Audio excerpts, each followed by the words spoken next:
ಪವಿತ್ರ ಗೌಡ ದರ್ಶನ್ ಜೊತೆ ಸುಮಾರು ವರ್ಷಗಳ ಒಡನಾಟ ಹೊಂದಿದ್ಲು.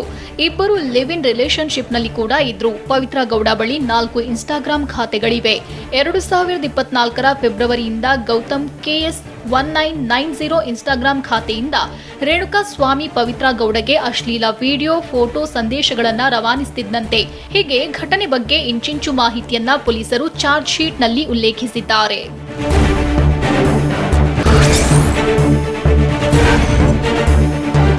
ರೇಣುಕಾಸ್ವಾಮಿ ಹತ್ಯೆ ವೇಳೆ ಬಳಸಿದ್ದ 2 ಕಾರುಗಳು ಸೀಸ್ ಆಗಿದ್ದು ಪಶ್ಚಿಮ ವಿಭಾಗದ ಡಿಸಿಪಿ ಕಚೇರಿ ಆವರಣದಲ್ಲಿವೆ. ವ್ರಾಂಗ್ಲರ್ ಜೀಪ್, ಕಪ್ಪು ಬಣ್ಣದ ಸ್ಕಾರ್ಪಿಯೋ ಕಾರನ್ನ ಪೊಲೀಸರು ಸೀಸ್ ಮಾಡಿದ್ದು, ಕೆಂಪು ಬಣ್ಣದ ಜೀಪ್ನಲ್ಲಿ ಮದ್ಯದ ಫುಲ್ ಬಾಟಲ್ ಇದೆ. 2 ವಾಹನಗಳು ಆರೋಪಿಗಳಾದ ವಿನಯ್ ಮತ್ತು ಪ್ರದೋಷ್ ಹೆಸರಿನಲ್ಲಿವೆ.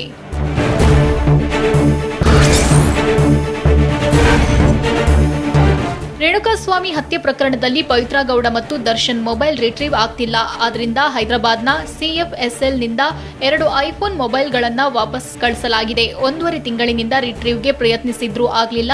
ಅದರಿಂದ ಗುಜರಾತ್ SFL ವಿವಿಗೆ ಕಳಿಸಲು ಪೊಲೀಸರು ಚಿಂತನೆ ನಡೆಸಿದ್ದಾರೆ.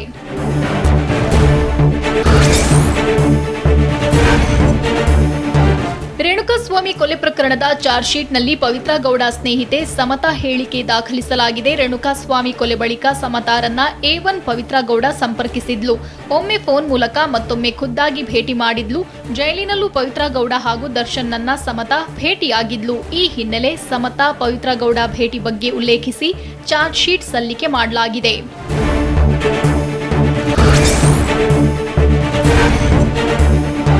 ಡಿ ಗ್ಯಾಂಗ್ ವಿರುದ್ಧ ಕೋರ್ಟ್ಗೆ ಚಾರ್ಜ್ ಶೀಟ್ ಸಲ್ಲಿಕೆ ಬೆನ್ನಲ್ಲೇ ದರ್ಶನ್ ಪತ್ನಿ ವಿಜಯಲಕ್ಷ್ಮಿ ದೇವರ ಮೊರೆ ಹೋಗಿದ್ದಾರೆ.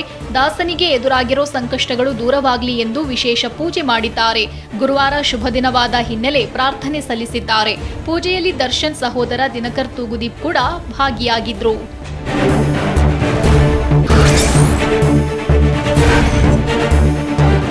ರೇಣುಕಾಸ್ವಾಮಿ ಕೊಲೆ ಆರೋಪಿ ದರ್ಶನ್ ಭೇಟಿಗೆ ಪತ್ನಿ ವಿಜಯಲಕ್ಷ್ಮಿ ಬಳ್ಳಾರಿ ಜೈಲಿಗೆ ತೆರಳಿದ್ರು. 5 ದಿನಗಳ ಬಳಿಕ ಮತ್ತೆ ದರ್ಶನ್ ನನ್ನ ಭೇಟಿ ಮಾಡಿದ್ರು. ಜಾಮೀನು ಸೇರಿದಂತೆ ಹಲವು ವಿಷಯಗಳ ಬಗ್ಗೆ ಪತಿಯೊಂದಿಗೆ ಮಾತುಕತೆ ನಡೆಸಿದ್ರು.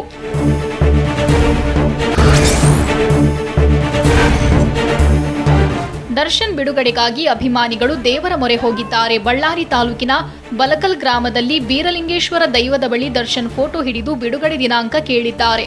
ಆಗ 3 ತಿಂಗಳ ಬಳಿಕ ದರ್ಶನ್ ಹೊರಬರ್ತಾನೆ ಅಂತ ದೈವ ಹೇಳಿದೆ.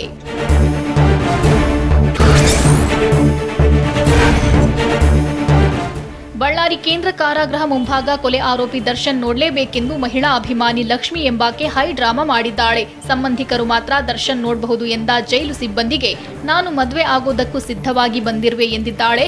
ಮಹಿಳಾ ಅಭಿಮಾನಿಯನ್ನ ಮನವೊಲಿಸಿ ಪೊಲೀಸ್ ಸಿಬ್ಬಂದಿ ವಾಪಸ್ ಕಳಿಸಿದ್ದಾರೆ.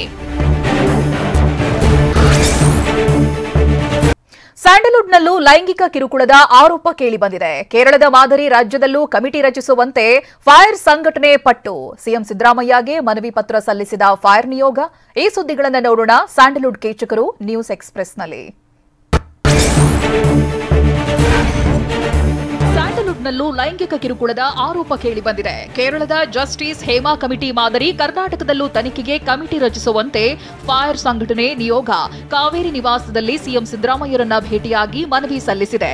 ಹಿರಿಯ ಪತ್ರಕರ್ತೆ ವಿಜಯಮ್ಮ, ನಟ ಚೇತನ್, ನಟಿಯರಾದ ಶ್ರುತಿ ಹರಿಹರನ್, ನೀತು ಶೆಟ್ಟಿ ತೆರಳಿ ಸಿಎಂ ಸಿದ್ದರಾಮಯ್ಯಗೆ ಮನವಿ ಪತ್ರ ಸಲ್ಲಿಸಿದ್ದಾರೆ. ನಮ್ಮ ಮನವಿಗೆ ಸಿಎಂ ಸಕಾರಾತ್ಮಕವಾಗಿ ಸ್ಪಂದಿಸಿದ್ದಾರೆ ಅಂತ ನಟಿ ನೀತು ಶೆಟ್ಟಿ ಹೇಳಿದ್ದಾರೆ. ಸಿಎಂ ಭೇಟಿ ಬಳಿಕ ಮಾತನಾಡಿದ ಅವರು ಮನವಿ ಪರಿಶೀಲಿಸಿ ಮತ್ತೆ ಕರೆಯುತ್ತೇವೆ ಎಂದಿದ್ದಾರೆ. ನಮ್ಮ ಇಂಡಸ್ಟ್ರಿ ಅಂತ ಎಷ್ಟು ಸಹಿಸಿಕೊಂಡಿರಬೇಕು ಅಂತ ಹೇಳಿದ್ರು.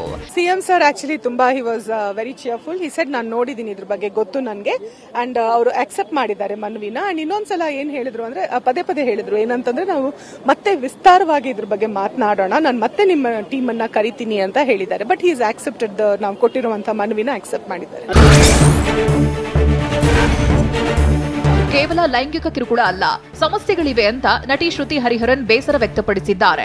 ಸಿಎಂ ಭೇಟಿ ಬಳಿಕ ಮಾತನಾಡಿದ ಅವರು ಎಲ್ಲಾ ಸಮಸ್ಯೆಗಳ ನಿವಾರಣೆಗೆ ಮನವಿ ಸಲ್ಲಿಸಿದ್ದೇವೆ, ಕಮಿಟಿ ರಚನೆಯಾಗುತ್ತೆ ಅನ್ನೋ ಭರವಸೆ ಇದೆ ಅಂತಂದ್ರು. ಅವ್ರು ನಮ್ಮ ಲೆಟರ್ ಇಸ್ಕೊಂಡು ಮತ್ತೆ ಮೀಟ್ ಮಾಡೋಣ, ಇದು ತುಂಬಾ ಚರ್ಚೆ ಮಾಡುವಂತದ್ದು ವಿಷಯ, ಚರ್ಚೆ ಮಾಡಿ ಒಂದು ಕಮಿಟಿ ಸೆಟಪ್ ಮಾಡೋಣ ಅನ್ನೋ ಭರವಸೆ ನಮಗೆ ಕೊಟ್ಟಿದ್ದಾರೆ. ಒಂದು ಗವರ್ಮೆಂಟ್ ಮೂಲಕ ನಮಗೆ ಲಾಸ್ ಬಂದ್ರೆ ಆರ್ ರೂಲ್ಸ್ ಬಂದ್ರೆ, ಪ್ರೀ ರೆಕ್ವಿಸಿಟ್ಸ್ ಬಂದ್ರೆ ಇನ್ನೂ ಬೆಟರ್ ಆಗುತ್ತೆ ಫಾರ್ ವಿಮೆನ್. ಅಂಡ್ ಇನ್ನೊಂದು ಚೂರ್ ಇನ್ನು ಸಾಕಷ್ಟು ಸಾಕಷ್ಟು ಜನ ಹೆಣ್ಮಕ್ಳು ಇನ್ನೂ ನಮ್ಮ ಇಂಡಸ್ಟ್ರಿ ಸೇರ್ಕೋತಾರೆ ಅನ್ನೋ ಒಂದು ನಂಬಿಕೆ. ನಮ್ಮ ಮನವಿಗೆ ಸಿಎಂ ಸಿದ್ದರಾಮಯ್ಯ ಉತ್ತಮವಾಗಿ ಸ್ಪಂದಿಸಿದ್ದಾರೆ ಅಂತ ಫೈರ್ ಸಂಸ್ಥೆಯ ಕಾರ್ಯದರ್ಶಿ ನಟ ಅಹಿಂಸಾ ಚೇತನ್ ಹೇಳಿದ್ರು. ಸಿಎಂ ಭೇಟಿ ಬಳಿಕ ಮಾತನಾಡಿದ ಅವರು, ನಿವೃತ್ತ ಜಸ್ಟಿಸ್ ನೇತೃತ್ವದಲ್ಲಿ ಕಮಿಟಿ ರಚಿಸಿ ಕಾನೂನು ರೂಪಿಸುತ್ತಾರೆ ಅನ್ನೋ ಭರವಸೆ ಇದೆ ಅಂತಂದ್ರು. ಕನ್ನಡದಲ್ಲಿ ನಮ್ಮ ಸರ್ಕಾರದಿಂದ ಇಚ್ಛಾಶಕ್ತಿಯಿಂದ ಒಂದು ನಿವೃತ್ತ ನ್ಯಾಯಾಧೀಶರ ಮುಖಾಂತರ ಒಂದು ತನಿಖೆ ಮಾಡಿ ಒಂದು ರಿಪೋರ್ಟ್ ತಂದು ಆದಷ್ಟು ಬೇಗ 3-4 ತಿಂಗಳಲ್ಲಿ ಇದನ್ನ ಹೊರಗೆ ತರ್ತಾರೆ, ಮತ್ತೆ ಕಾನೂನು ತಂದು ಆ ಒಂದು ಅಸಮಾನತೆಯನ್ನು ನಿರ್ಮೂಲನೆ ಮಾಡ್ತಾರೆ ಅನ್ನೋದು ನಂಬಿಕೆ ನನಗಿದೆ. ಸಿಎಂ ಸಿದ್ದರಾಮಯ್ಯ ನಮ್ಮ ಮನವಿಯನ್ನ ಸ್ವೀಕರಿಸಿದ್ದಾರೆ ಅಂತ ಹಿರಿಯ ಪತ್ರಕರ್ತೆ ವಿಜಯಮ್ಮ ಹೇಳಿದ್ದಾರೆ. ಸಿಎಂ ಭೇಟಿ ಬಳಿಕ ಮಾತನಾಡಿದ ಅವರು, ಕಮಿಟಿ ರಚಿಸುವ ಬಗ್ಗೆ ಮುಂದಿನ ವಾರ ಚರ್ಚಿಸೋಣ ಅಂತ ಭರವಸೆ ನೀಡಿದ್ದಾರೆ ಅಂತ. ಮುಖ್ಯಮಂತ್ರಿಗಳಿಗೆ ನಾವು ಕೇಳಿದ ಅರ್ಥ ಆಗಿದೆ. ಇದ್ರ ಬಗ್ಗೆ ಇನ್ನಷ್ಟು ವಿಸ್ತಾರವಾಗಿ ಕಮಿಟಿ ಹೇಗಿರಬೇಕು, ಏನ್ ಕೆಲಸ ಮಾಡಬೇಕು ಇತ್ಯಾದಿಗಳನ್ನು ಮಾತಾಡಕ್ಕೆ ಇನ್ನೊಂದು ಸಭೆ ಕರಿತೀನಿ. ಅವತ್ತು ಕೂತ್ಕೊಂಡು ನಾವು ಒಂದು ಅರ್ಧ ಗಂಟೆ ಹೆಚ್ಚು ಮಾತಾಡೋಣ ಅಂತ ಹೇಳಿದ್ದಾರೆ. ಕೇರಳದ ಹೇಮಾ ಸಮಿತಿ ಮಾದರಿಯಲ್ಲಿ ಸಮಿತಿ ರಚಿಸುವಂತೆ ಫೈರ್ ನಿಯೋಗ ಮನವಿ ಮಾಡಿದೆ ಅಂತ ಸಿಎಂ ಸಿದ್ದರಾಮಯ್ಯ ಹೇಳಿದ್ದಾರೆ. ಬೆಂಗಳೂರಿನಲ್ಲಿ ಮಾತನಾಡಿದ ಅವರು, ಆಯೋಗ ರಚನೆ ಮಾಡಬೇಕೆಂದು ನನಗೆ ಮನವಿ ಮಾಡಿದ್ದಾರೆ, ಮನವಿಯನ್ನ ಪರಿಶೀಲನೆ ಮಾಡ್ತೇನೆ ಅಂತಂದ್ರು.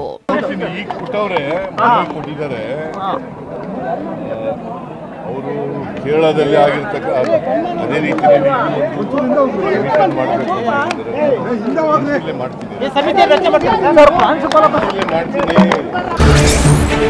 ರಾಜ್ಯದಲ್ಲಿ ಮುಡಾ ಹಗರಣದ ಕಾವು ಕಮ್ಮಿ ಆಗ್ತಾ ಇಲ್ಲ. 101% ಸಿಎಂ ರಾಜೀನಾಮೆ ಕೊಡಬೇಕು ಅಂತ ಬಿಜೆಪಿ ಆಗ್ರಹಿಸಿದೆ. ಇವೆಲ್ಲ ಸುದ್ದಿಗಳನ್ನು ನೋಡೋಣ ನ್ಯೂಸ್ ಎಕ್ಸ್‌ಪ್ರೆಸ್‌ನಲ್ಲಿ. ಮೂಡ ಹಗರಣದಲ್ಲಿ ಏನೂ ಆಗಿಲ್ಲ ಅಂತ ಭವಿಷ್ಯ ನುಡಿಯೋದು ಸರಿಯಲ್ಲ ಅಂತ ಬಿಜೆಪಿ ಸಂಸದ ಬಸವರಾಜ ಬೊಮ್ಮಾಯಿ ವಾಗ್ದಾಳಿ ನಡೆಸಿದ್ದಾರೆ. ಮಂಗಳೂರಲ್ಲಿ ಮಾತನಾಡಿದ ಅವರು, ಕಾನೂನು ಉಲ್ಲಂಘನೆ ಆಗಿದ್ದನ್ನ ಸ್ಪಷ್ಟವಾಗಿ ಒಪ್ಪಿಕೊಂಡಿದ್ದಾರೆ. ಕೋರ್ಟ್ನಲ್ಲಿ ಅಂತಿಮ ತೀರ್ಪು ಏನು ಬರುತ್ತೆ ಅಂತ ನೋಡೋಣ. ನಮ್ಮ ಸರ್ಕಾರದ ಅವಧಿಯ ಪ್ರಕರಣ ಬಗ್ಗೆನೂ ತನಿಖೆ ಮಾಡಲಿ ಅಂತಂದ್ರು.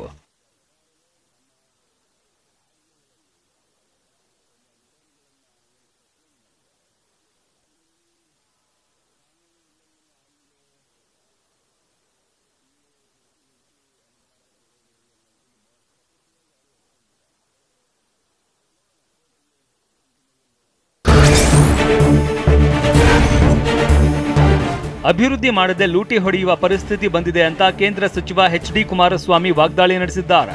ಶಿವಮೊಗ್ಗದಲ್ಲಿ ಮಾತನಾಡಿದ ಅವರು, ಕಾಂಗ್ರೆಸ್ ಅಧಿಕಾರದಲ್ಲಿ ಇಲ್ಲದಾಗ ಭ್ರಷ್ಟಾಚಾರದ ಬಗ್ಗೆ ಜಾಹೀರಾತು ನೀಡುವ ಮೂಲಕ ಪ್ರಚಾರ ಮಾಡಿದ್ರು. ಆದ್ರೀಗ ಜನರಿಗೆ ದ್ರೋಹ ಮಾಡ್ತಾ ಇದ್ದಾರೆ ಅಂತ ಕಿಡಿಕಾರಿದ್ದಾರೆ. ಇವತ್ತು ಬಹುಶಃ ರಾಜ್ಯದ ಅಭಿವೃದ್ಧಿಗೆ ಪೂರಕವಾದಂಥ ವಿಷಯಗಳಿಗಿಂತ ಹೆಚ್ಚಾಗಿ ಬೇರೆ ಬೇರೆ ರೀತಿಯ ವಿಷಯಗಳಿಗೆ ಇವತ್ತು ದೊಡ್ಡ ಮಟ್ಟದ ಪ್ರಾಮುಖ್ಯತೆಗಳು ದೊರಕ್ತಾ ಇರತಕ್ಕಂಥದ್ದು ನಾವು ನೀವು ಎಲ್ಲ ಗಮನಿಸ್ತಾ ಇದ್ದೇವೆ. 101% ಸಿಎಂ ರಾಜೀನಾಮೆ ಕೊಡುವ ಪ್ರಸಂಗ ಬರುತ್ತೆ ಅಂತ ಬಿಜೆಪಿ ಶಾಸಕ ಮಹೇಶ್ ಟೆಂಕಿನಕಾಯಿ ಭವಿಷ್ಯ ನುಡಿದಿದ್ದಾರೆ. ಹುಬ್ಬಳ್ಳಿಯಲ್ಲಿ ಮಾತನಾಡಿದ ಅವರು, ನಮಗೆ ವಿಶ್ವಾಸ ಇದೆ, ಗವರ್ನರ್ ಪರವಾಗಿ ತೀರ್ಪು ಬರಲಿದೆ. ಈ ಹಿಂದೆ ಕಾಂಗ್ರೆಸ್ ಬಹಳ ರಾಜ್ಯಗಳಲ್ಲಿ ಸರ್ಕಾರ ಉರುಳಿಸಿಲ್ವಾ, ಸಿಎಂ ರಾಜೀನಾಮೆ ಕೊಡುವ ಪರಿಸ್ಥಿತಿ ಬಂದೇ ಬರುತ್ತೆ ಅಂತ ಹೇಳಿದ್ದಾರೆ.